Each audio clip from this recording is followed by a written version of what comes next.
speaking, and my neighbor, Carol Hibbs. So why don't you guys go ahead? Thanks. Are you ready? Okay. I think can you share your screen, Carol? I think I set it up. Okay, hang on just a second. Okay.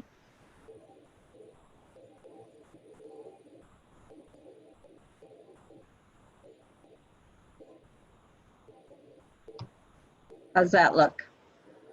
Yep. Okay. Looks Yep. good. Okay, so I think our original program today was going to be on powerlifting, and Kurt Hoff had set that up. But in light of all that's happened in recent weeks, we thought, Kim and I discussed and thought it might be a good idea to just share a little bit about the experience of closing down and reopening an operation like the Y and in COVID. And I know many of you are going to be able to relate to some of what we have gone through. If you have questions, I'm going to have Kim just watch the chat box for me and let me know.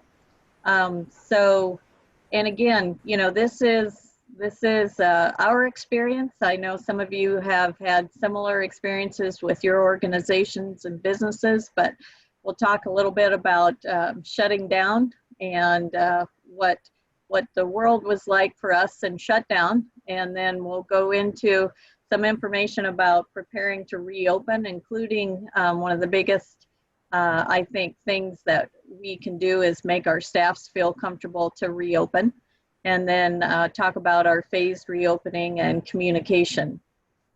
So again, if you have questions, just put them in the chat box, and then there'll be a time for questions at the end, and I'll try and keep track of the time here. So as a Y, we have a lot of resources available to us from both the National YMCA and the YWCA. And I will say I have been sharing, as I know Kim has as well, resources from the National YMCA because they have been really, really outstanding during this time period.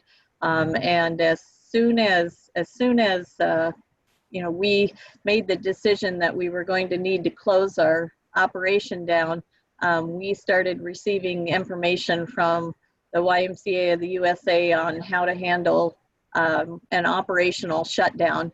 And so some things that, you know, we normally wouldn't be thinking about obviously came up, and we got a lot of good information, I thought, from the YMCA of the USA, including on just technical things about, you know, your utilities and your equipment and things to consider. So I'm not going to go through this informational slide, but there was quite a bit of information for us to consider about how we prepare to not be open for a while with utilities and equipment here at the Y. So in shutting down, you know, we thought about our equipment, and of course, as a health and wellness facility, we have wellness fitness equipment that plugs into the wall.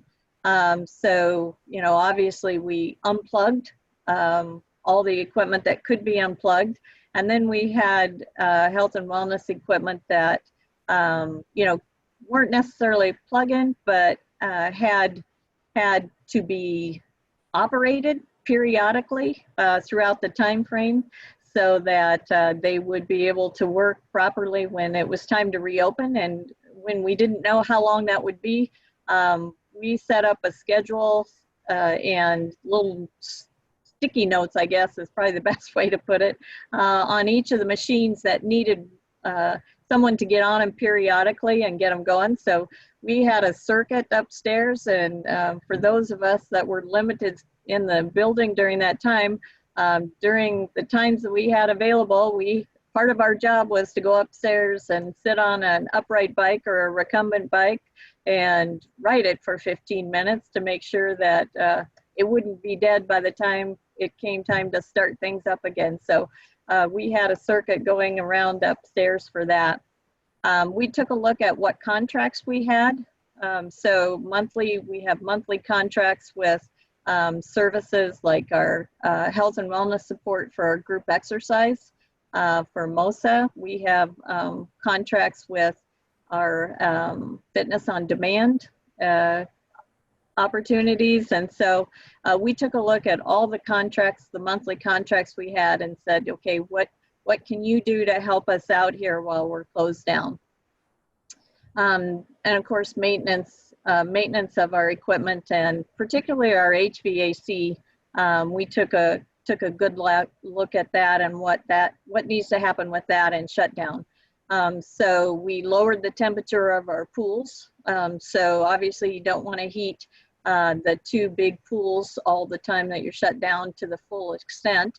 Lowered the temperatures, and we had pool covers that we had used probably, I can count on one hand the time we'd used them since the Horn Henry Center had opened, that we got out and used those on the lap pool to help maintain some of the heat there. We talked with our insurance provider, and so for property and liability insurance, when you're closed down, you know, it's a different situation for them to insure you. And so we were able to get a rebate on part of our insurance costs with that, as I'm sure many of you were able to with your businesses and organizations. And then of course, staffing is just key.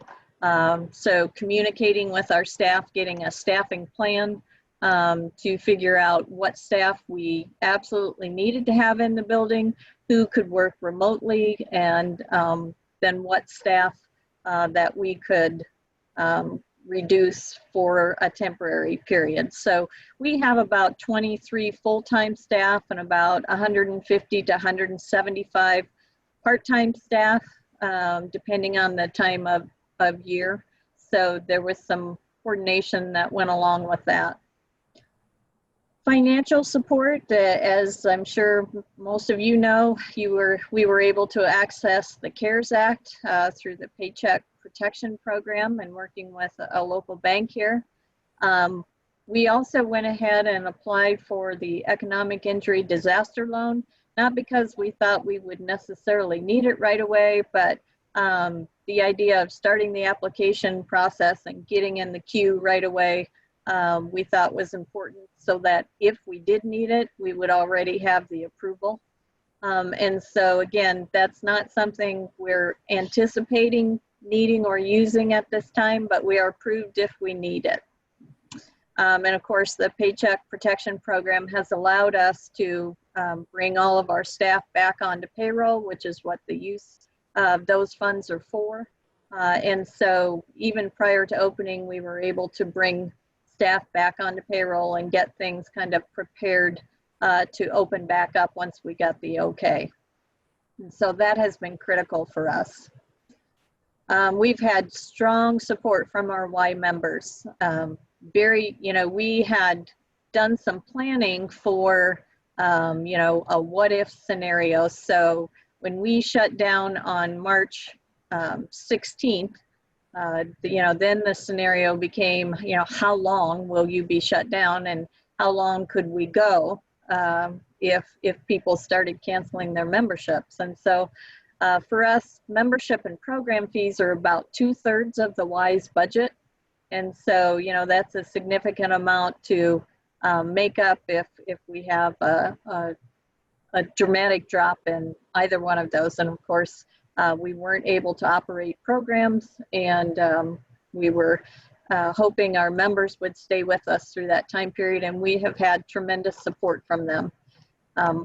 We had budgeted for about a 30% reduction in March and in April in kind of a worst case scenario, and a 50% reduction in May, and we ended up, we're about a little more than 10% right now. So, and they're actually starting to come back in and starting up. So we're very appreciative to the community and to our Y members for support. And for those fees, those people that paid those fees while we were shut down, that is a charitable contribution. And so we are sending out those recognition slips for that contribution to our members who have requested those.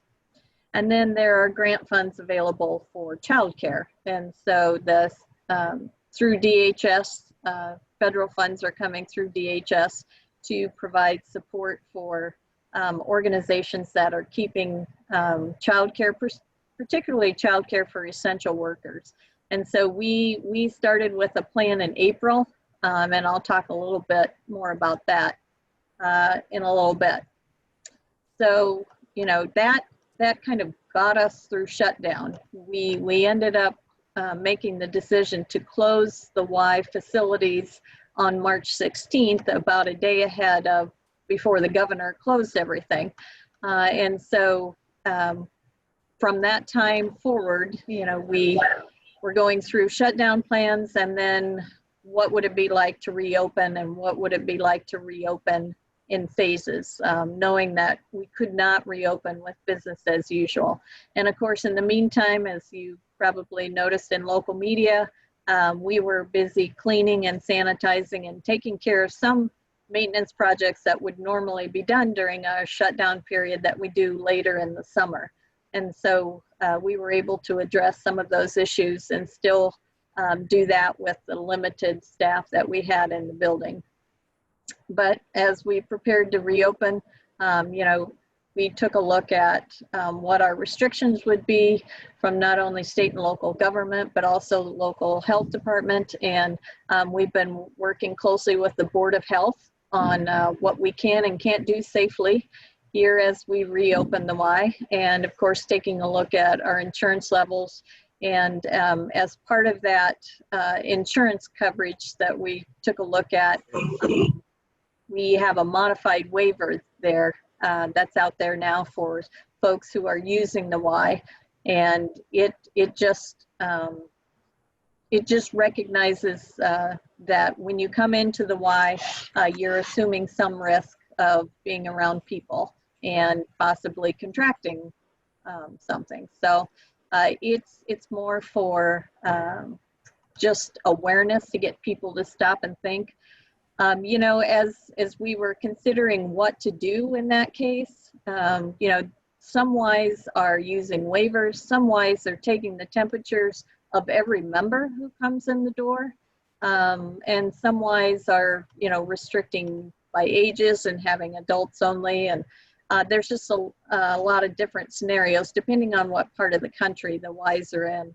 And so for us, we took a look at what our local Board of Health recommended, and actually there was discussion at their May meeting about whether or not the Y should be an organization that would take the temperature of all of its members, as some Ys were doing.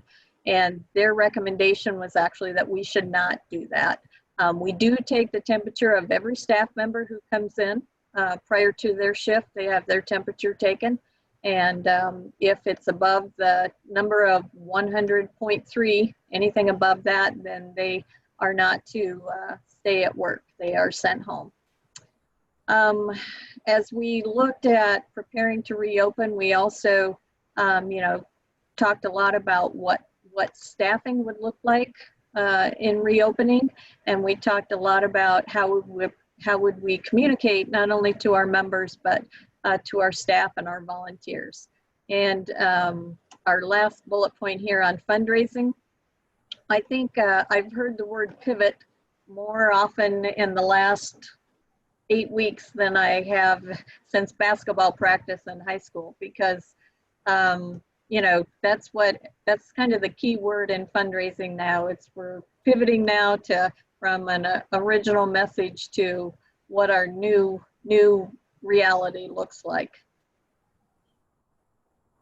So for us, you know, we're a staff-oriented business service, and so it was really important for us. We employ staff from teenagers through senior citizens, and so we have staff of all ages, all backgrounds, doing a variety of different things. And so we felt it was really important for our staff to understand that as we reopen, their safety is our top priority. And so we put together a staff training that talked with them about what measures we were taking to keep them safe and how we could safely operate parts of our building. And so we did initially expanded our emergency childcare that opened in an expanded way on May 4th. And so we went through staff training with that group about what childcare operating childcare looks like under the CDC and COVID guidelines. And so just for those of you who may not know that, so childcare looks differently now. As of now, you're still keeping groups to no more than 10. Parents do not come in the facility when they're dropping off or picking up their child. You're taking the temperature of each child prior to entering the facility. And we're keeping our groups of 10 separate, and you do not cross mix groups or staff. And then anytime that they share space, that space is cleaned after a group, cleaned and sanitized. So we were able to set it up so we had groups of 10 that had dedicated space for them and their own dedicated restrooms as well. And so we've been operating with that since we expanded it in early May. But we do appreciate Theron and the school district for being willing to help us and be a backup site if we were needed in emergency childcare for our hospital workers and our healthcare workers. So we had a plan and had preparation for that. We were able to accommodate all of that in the cultural center. And so we didn't need our backup plan for that so far. What we're hearing from our parents is that most of them, we have small groups going now, 3 small groups of childcare going now. That will more than double next week as parents are starting to go back to work on June 1st, is what we're hearing. So we are planning to gear up for that next week. And also what we did as we trained our staff would, educating on what social distancing looks like.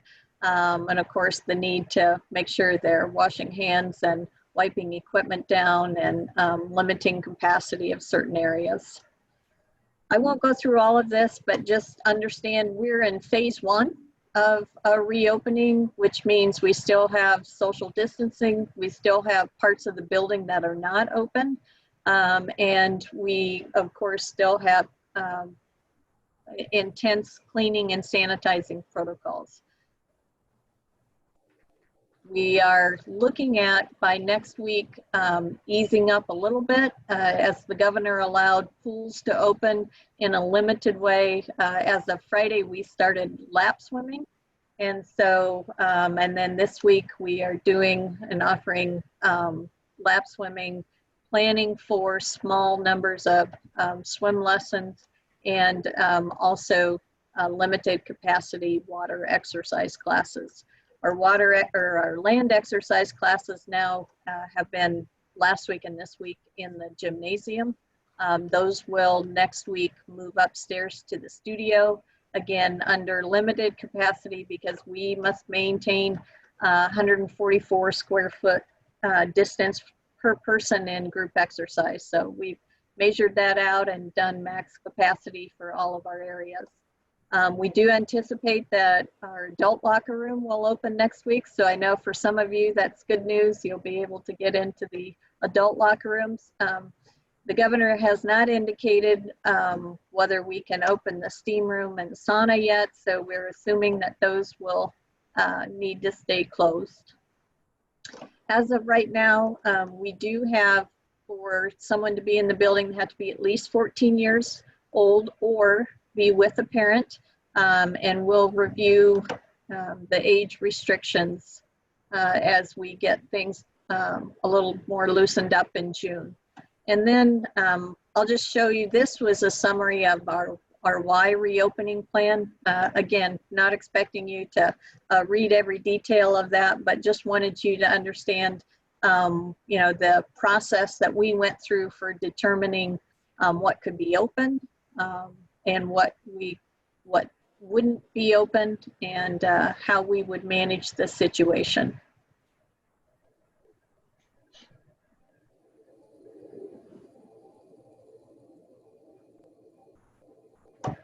And then another area that I don't think we can probably do too much of in this time is communication. And so we worked really hard, and Kim actually was our lead staff person on the WISE communication to our staff, to our members, to the community. And so, you know, we talked a lot with staff about what we were doing and what they needed to feel comfortable with, and heard their concerns and listened to what they had for ideas on how we would operate with parts of the building open and parts of the building not open in phase one. And then we went by what we were hearing from our members too, what they wanted to know and the questions that they had. And of course, during our shutdown period, we did as much as possible to stay connected with people, including offering virtual resources. We have some services available to us through Fitness on Demand and through MOSA and through the National Y on group exercise and fitness. But we also, you know, what we were hearing from our members is that people just want to see their own instructor, their own familiar face. And so we also filmed some of our instructors, and those were probably the most well received because our group exercisers are a close-knit group and they wanted to see their instructor. And so even virtually that was helpful for them. And of course, you know, our message was, you know, we're here to serve the community in whatever way we can. And part of that was offering virtual and reaching out, making phone calls to seniors. You know, we had staff members who were calling people who were regularly coming to the Y, and then all of a sudden they're at home for a few weeks now at a time and missing their connections with the Y. So we made phone calls to connect with people during that time as well. And I will say, once we opened up, you know, I was a little bit surprised last week at some of the people who came in. On our first day, we had a member who's 95 years old, and she came in and she was just ready to be back connecting with people. She hadn't talked to her family, well, probably talked to them, hadn't seen her family in a couple of months. And so she was just really ready to get back and connect with people. And so, you know, as we think about the effects of this, the social isolation part is really, it's real for seniors especially. So we have been having people come in last week and this week that just really haven't had the chance to get out and connect with people the way they normally would. And so even though some people might wonder why they would take the chance and come to the Y and be around people, it really is about just seeing familiar and friendly faces. We did decide, again, went back and forth on a policy of whether people should be required to wear masks in the Y. And believe me, I've heard from people on both sides of that issue on whether members and staff should all be required to wear masks all the time that they're in the Y. And we, in talking with, again, the Board of Health and conferring with them, we felt that our option of making masks available to all staff that choose to wear them and encouraging them to wear them, especially in common spaces or especially in areas where they know they're going to be in a position where they can't social distance, certainly encouraging to wear them, encouraging members that if they feel more comfortable coming in the Y, being in common spaces, they certainly should. But we really felt we could not go the additional step of requiring it, although we have had some members that think we should be doing that. And then just communicating out on what it's like now when you come in the Y. So it's different in phase one, and so we really tried to help people prepare for what they would experience when they come to the Y. you know, what it would be like going in the cultural center, dropping kids off, or if you're a CrossFit participant, going into CrossFit, and then what it would be like for you to come in the Horn Henry Center, particularly with the adult locker rooms and the youth locker rooms not open, and space being limited. So with that, I will leave a little bit of time here for questions, or for Kim, I would like you to chime in on any of this as well. Well, you know, Carol mentioned the videos that we did of our instructors on our YouTube channel, which were really popular. But what actually got more hits than those was Carol's personal videos that she recorded. So there were 2 videos that she did, one early on to talk directly to our members and community about our situation, and then another one a little bit later, and each of those got over 1,000 hits. And so I guess I would just say, for those of you who are thinking about organizations that you're involved with or businesses that you run, just to hear from the CEO directly, I think is really important to members and to customers. So I thought that was a good move. And then a question came up, how we're planning to respond to members who refuse to follow the safety guidelines. And this came up, of course, in our staff training, you know, and we really emphasize with our staff, you know, when we're talking with members, just to remind them, you know, we're all in this together. The Y really is a community, and people, members support one another, and they do see themselves as part of a community here. So sometimes it's just a reminder of, hey, you know, it's phase 1. It's more restrictive now, but we're all just trying to figure out how we can go forward in this you know, new reality. And then on the flip side, we do have some things that we just can't, are non-negotiable. So, you know, our age guidelines right now, or social distancing, or, you know, signing off on the waiver before you come in. So, and Carol, you might have more to add to that. Well, a couple things. One, if I'm going to do more videos, I definitely have to get a teleprompter. I'm just not good at the impromptu speech type videos. But I think Kim made a good point that there are some things that we're doing that are just non-negotiable. So during this time frame, you know, we've tried to explain to members why, and to people coming in why we need to do what we're doing. And usually if you do that, if you can get to the why of it, and, you know, help people understand how that either makes their life better or makes it easier for staff to make their life better, they've been pretty good. I would say for the most part, and what I'm hearing from other Ys across the state and across the country actually, are that people are anxious to get back into the Y, but they also want to do it in a responsible way. So they've been very good about cooperating and following the guidelines that have been set out. So yeah, go ahead. Another question came in about our 144 square feet of social distancing with group exercise, just where those recommendations come from.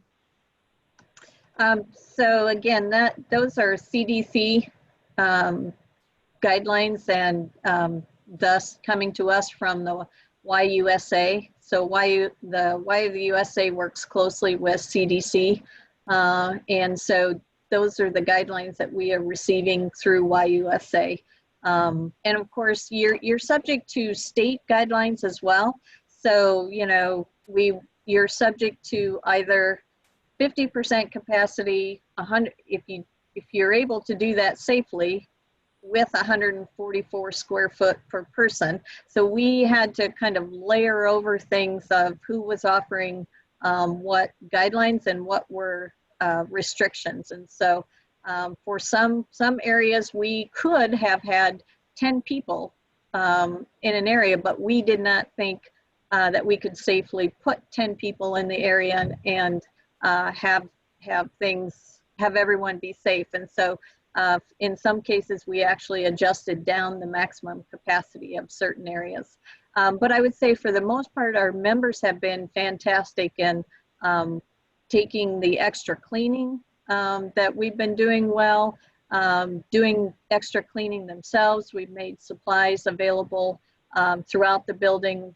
We've got signage throughout the building, and we have also, you know, when we've had to limit capacity, people have been very understanding of that, using every other piece of equipment so they're not right beside each other. But they've been very understanding of it so far. Yeah, and when it comes to group exercise, if you think about people are moving, swinging their arms and legs and moving around within their area, you need to just allow a little bit more space than you might think of the usual 6 foot. So, and then Carol, Betty said your videos were fine and we loved seeing you. So I'm sure others would agree too. That's kind of you to say, Betty. I appreciate that. So just another area I wanted to touch briefly on as we think about opening up, you know, in a broader way in June here. You know, we made the decision to, you know, start at 14 and older in the building.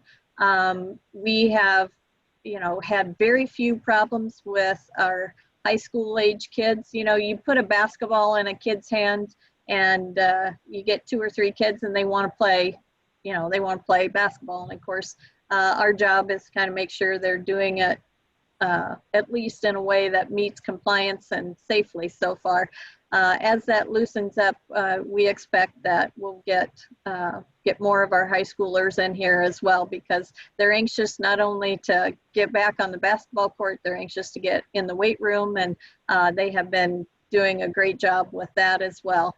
Just some reminders on extra cleaning and stuff. And we have had the last week and this week, we have had extra staff on the floor and in the gym and throughout the building cleaning, doing nothing but cleaning throughout the entire hours that we're open. So we are being very conscious of cleaning, and we now have electrostatic sprayer that also is an additional layer of protection for getting equipment and areas clean as well.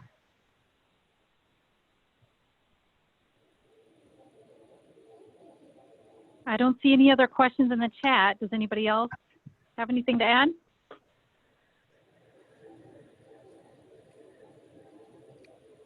Well, Carol, Kim, thank you. Am I muted? Okay. No, we can hear you, Jim. Sorry. Carol and Kim, thank you for that presentation. It was of interest to all. I have one question about you didn't say anything about the pickleball courts, Carol. I didn't hear the question. I heard pickleball. What about the pickleball courts? Are they open? Yes, the pickleball courts are open. So we had to think about how to responsibly do that. We brought in some additional portable bleachers so that people could spread out while they're changing their shoes. So instead of using courts side by side, there's a court in between. So instead of 6 courts, you have 4 courts. And then you just make sure that you have plenty of cleaning supplies and encourage people to spread out and distance while they're playing. Okay. Anything else? Thank you guys for bringing this presentation to us. Another successful Zoom meeting. Thanks to Kim's direction there. So we're going to have a meeting next week, aren't we, Kim? Yes. Are we set up for that? Yeah. Yep. Okay. Do you know who the program is? Yes, it's going to be Catherine Noble. She's with the Marshalltown Library. She was going to speak earlier, I think before we canceled in March. So it'll be great to get her back in and we can hear from her. Okay, same time next week, 12:15 via Zoom or phone. And so with that, we'll close the meeting with the 4-way test. And y'all recite that with me. And the things we think, say, or do. First, is it the truth? Second, is it fair to all concerned? Third, will it build goodwill, better friendships? And fourth, will it be beneficial to all concerned? We are adjourned. Everybody stay safe, healthy, and hope to see you next week. Thank you.